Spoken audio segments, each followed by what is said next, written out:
ரொம்ப ஓவராக இருக்கிறதுனால என்னுடைய அமைதி கெட்டு போகுதா? இந்த கேள்விக்கு நான் பதில் சொல்கிறதுக்கு முன்னாடி முதல்ல தாட்டு திங்கிங் அப்படின்னா என்னன்னு உங்களுக்கு புரியணும். தாட்டுங்கிறது வேற, திங்கிங்கிறது வேற. எண்ணம் என்பது வேறு, சிந்தனை என்பது வேறு. எண்ணம் தாட் அப்படிங்கிறது தானாக உள்ளிருந்து வருது. சிந்தனை அப்படிங்கிறது நான் சிந்திச்சு பார்க்குறேன், நான் சிந்திக்கிறேன் கான்ஷியஸாக. இதுதான் ரெண்டுக்கும் உள்ள வித்தியாசம். தாட்டுங்கிறது தானாக வருகிறது, சிந்தனை என்பது நான் உருவாக்குவது. You understand? இப்போ இது ரெண்டும் வித்தியாசம். இந்த தாட் எப்படி வருது? தாட் எப்படி வருது? எண்ணம் எப்படி உருவாகுதுன்னா ஆசையிலிருந்து உருவாகுது. உங்களுக்கு ஒரு ஆசை இருக்குது, எனக்கு என்ன வேணும் வேண்டாம், எனக்கு என்ன பிடிக்குது பிடிக்கலை, என்னுடைய வெறுப்புகள், என்னுடைய கோலு, என்னுடைய விஷன், என்னுடைய கனவு, இதிலிருந்து எண்ணம் தானாக உருவாகுது. இப்போ இந்த எண்ணம் தானாக உருவாகியிருக்கே, இது குப்பை மாதிரி நிறைய ஓடுது. இது நிறைய இப்படி ஓடுறதுனால மன அழுத்தம் உண்டாகுது. இந்த எண்ணம் ஏன் இப்படி நிறைய ஓடுது? நீங்கள் கசாமுசான்னு டிசையர் வச்சுருக்கிறீங்க. ரொம்ப கசகசக, இது வேணும் அது வேணும், இது வேண்டாம் இது வேண்டாம், இது பிடிச்சிருக்கு இது பிடிக்கல, கசகசகசகசன்னு நிறைய வச்சுருக்கிறீங்க. அதனால் இங்கே எண்ணங்கள் தானாக உள்ள குப்பை மாதிரி ஓடிக்கிட்டு இருக்குது. இது ஒன்று. சிந்தனைங்கிறது நான் சிந்திக்கிறது.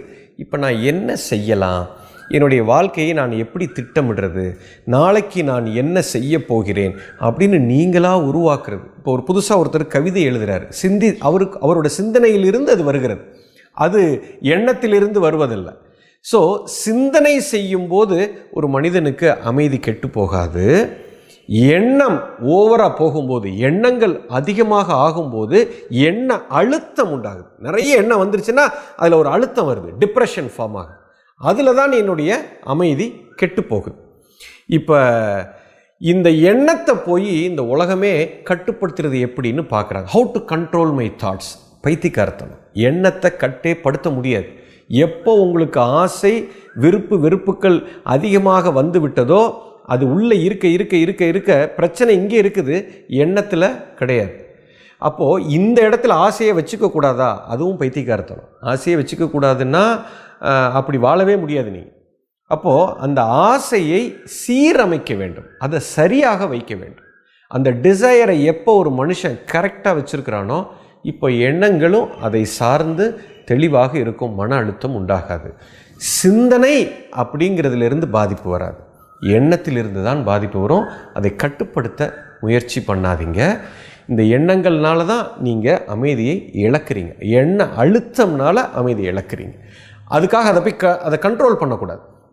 இந்த how to control my mind, என் மனதை எப்படி கட்டுப்படுத்துவது இப்படின்னு 100கணக்கான புக்ஸ் எழுதி வச்சிருக்கிறார். அது எல்லாமே குப்பை. எண்ணத்தை தொடவே கூடாது. தியானம் பண்ணும்போது எனக்கு எண்ணத்தை எப்படிங்க கண்ட்ரோல் பண்ணுறது குருஜி அப்படின்னு என்கிட்ட கேட்குறாங்க. எண்ணத்தை யாராலும் கட்டுப்படுத்த முடியாது, அதை முயற்சி செய்யாதீங்க, அது அப்படித்தான் இருக்கும்.